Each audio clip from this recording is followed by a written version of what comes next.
श्यामानंद प्रभु के मार्गदर्शन में कुंती की प्रार्थनाओं का किताब जो है वो पढ़ रहे हैं, तो मैं कुंती महारानी की प्रार्थना जो है उनको एक समरी के रूप में लूँगा, उनका ओवरव्यू किस तरह से ये जो 26 श्लोक है पहले अध्याय के पहले स्कंद के 8वें श्लोक से 8वें अध्याय पहले स्कंद के 8वें अध्याय के 18वें श्लोक से 43वें श्लोक तक है ये 26 श्लोक। तो उसमें क्या कुंती महारानी का विचार प्रवाह हो रहा है उसके बारे में हम चर्चा करेंगे। तो हम जैसे पिछले बार हमने दामोदर अष्टकम में किया था कि हम जो श्लोक है वो हरे कृष्णा, अभी आवाज़ आ रहा है सबको, पीछे सुनाई दे रहा है पीछे भी सबको? Okay good. तो हम वो श्लोक को दोहराएंगे, फिर उसके बाद में उसका अर्थ बोलूँगा, फिर पुनः उस श्लोक को दोहराएंगे। तो और फिर उसके बाद में ऐसे जितने श्लोक हो सकते हैं उतने हम आज करने का प्रयास करेंगे। कुंती उवाच नमस्ये पुरुषं त्वाद्यं से पुरुषं त्वाद्यम् ईश्वरं प्रकृते परम् अलक्ष्यं सर्वभूतानां अंतर्बहिरवस्थितम्। तो कुंती महारानी कह रही है कि हे प्रभो, मैं आपको प्रणाम करती हूँ। नमस्ये पुरुषं त्वाद्यम, ईश्वरम प्रकृते परम, आप इस प्रकृति के परे ईश्वर हो। अलक्ष्यम सर्वभूतानां, आपको समझना बड़ा मुश्किल है। क्यों समझना मुश्किल है? आप किसी को दिखाई नहीं देते। अलक्ष्यम सर्वभूतानां, यद्यपि अंतर्बहिरवस्थितम, आप अंदर भी हो बाहर भी हो। जो कुंती महारानी की प्रार्थनाएं हैं, यह भागवतम में पहली प्रार्थनाएं हैं। इसके पहले 7वें अध्याय में जो सन ऑफ द्रोणापनिष्ठ, द्रोणा के पुत्र की सज़ा, उसमें अर्जुन 2-3 श्लोक बोलते हैं संक्षिप्त में जब ब्रह्मास्त्र आ रहा होता है। पर विस्तारित प्रार्थनाएं जो है भागवतम में, उसमें पहली प्रार्थनाएं जो है कुंती महारानी की प्रार्थनाएं हैं। और वह जो भागवतम का भाव है, शुद्ध भक्ति, उनको बहुत ही सुंदर पद्धति से दर्शाती है। इनमें हमें भगवान कृष्ण की दिव्यता और उनकी मधुरता, God's greatness and God's sweetness, उनकी दिव्यता और उनकी मधुरता दोनों की बहुत सुंदर झलक मिलती है। तो इसमें जो 26 श्लोक है उसमें सबसे पहले कुंती महारानी बताती है कि प्रभो, आपका जो पद है, आपका जो स्वभाव है, वह बड़ा विडंबनीय है, उसको समझना बड़ा मुश्किल है। फिर यह पहले 5 श्लोकों में बताया गया है। फिर उसके बाद में के 5 श्लोकों में बताया गया है कि आपका संरक्षण जो है, आप किस तरह से संरक्षण करते हो, वह भी बड़ा विडंबनीय है, उसको समझना भी बड़ा मुश्किल है। फिर उसके बाद में बताया गया है कि आपकी जो लीलाएं हैं वह भी विडंबनीय है, वह भी समझना मुश्किल है। यहाँ पे सब जगह बताया जा रहा है कि बड़ा मुश्किल है समझना, पर कुंती महारानी ये भी दर्शाती है कि वास्तव में हम इनको कैसे समझ सकते हैं। फिर उसके बाद में बताती है कि हे प्रभु, आपके बिना हम असह्य है। तो वो चौथा भाग है इस प्रार्थनाओं का। तो हर एक में 4-4, 5-5 श्लोक आते हैं। जैसे वो श्लोक आएंगे हम उनके बारे में चर्चा करेंगे। और आखिरी भाग क्या है? आखिरी जो निष्कर्ष है, हे प्रभु, कि आपके प्रति आकर्षण यही आपका सबसे बड़ा संरक्षण है। अगर हम उनके प्रति आकर्षित रहते हैं तो हम जन्म मृत्यु के बंधन से मुक्त हो जाते हैं।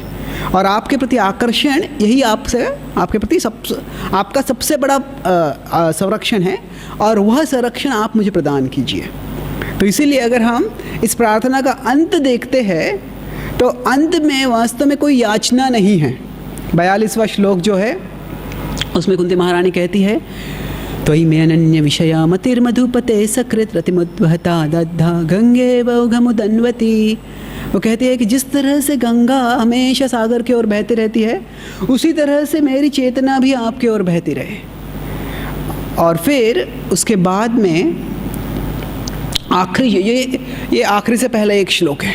और आखिरी श्लोक क्या है कि उसमें उसे भगवान का गुणगान कर रही है। श्री कृष्ण कृष्ण सखा वृषभावनी ध्रुग राजन्य वंश दहनान पवर्ग वीर्य गोविंद गोद्विज सुरारति हरावतार योगेश्वराखिल गुरो भगवन नमस्ते। हे प्रभु, भगवान को अलग अलग नामों से गुणगान करती है।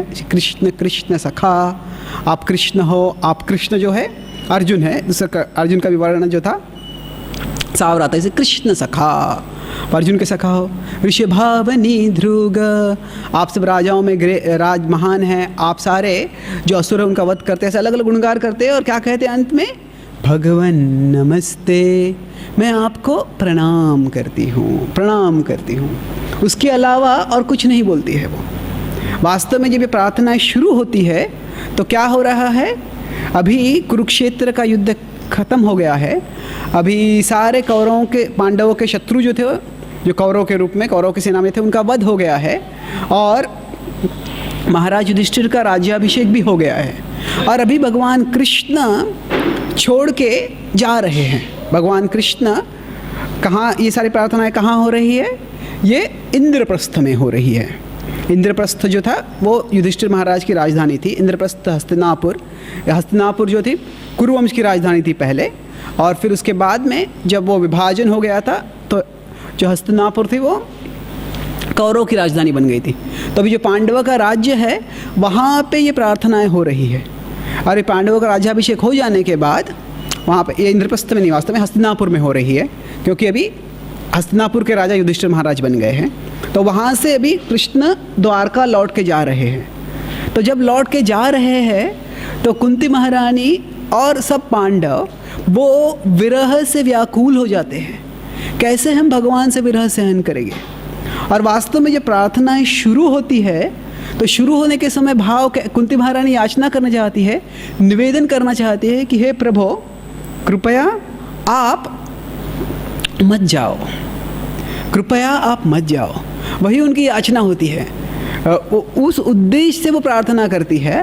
पर जैसे ही प्रार्थनाओं का भाव विकास होता है, विचारों का प्रवाह बढ़ता है, तो वह प्रार्थनाओं के माध्यम से भगवान की शुद्ध भक्ति का आस्वादन और गुण पद्धति से करती है और मधुरता से करती है।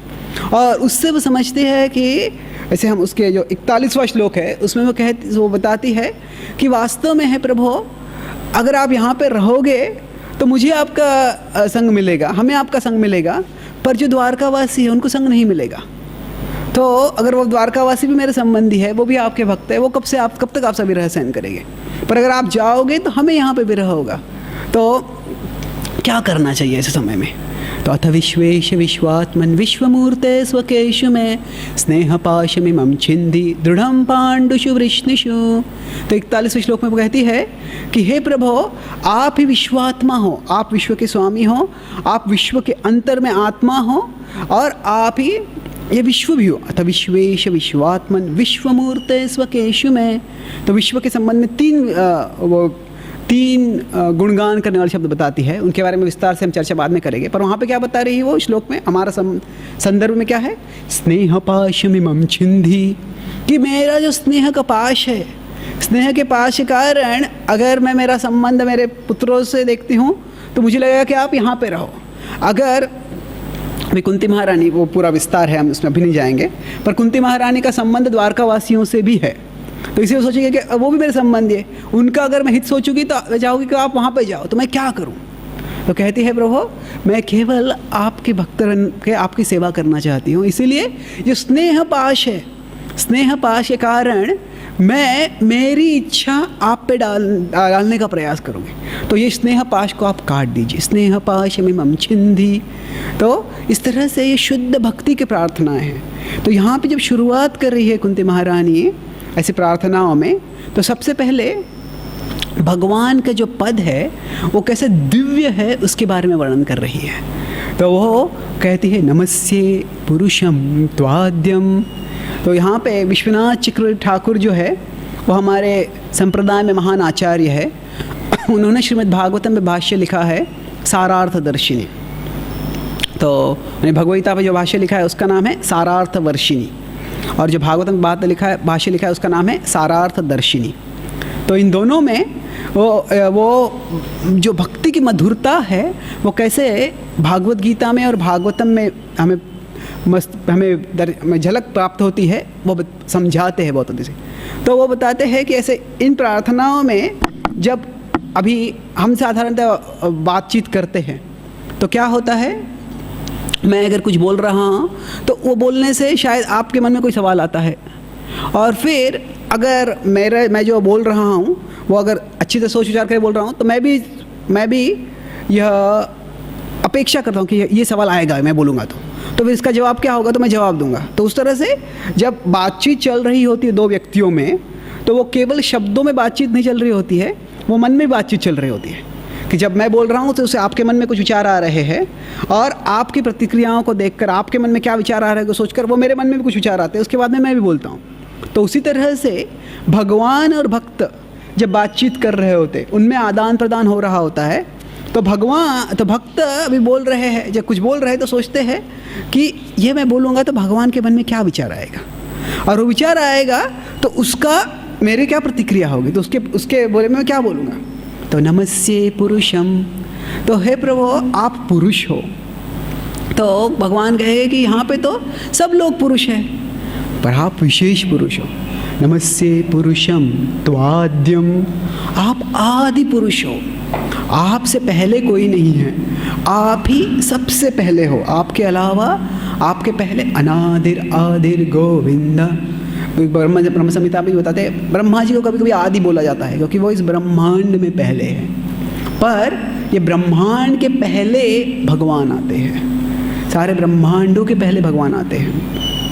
तो कभी कभी लोग पूछते हैं कि अगर सब कुछ भगवान से आया तो भगवान कहाँ से आए। तो वास्तव में जैसे सवाल कोई पूछता है भगवान कहाँ से आए, वह भगवान की परिभाषा नहीं समझते हैं, क्योंकि भगवान जो है वह अगर सबके स्रोत है तो वह समय के भी स्रोत है।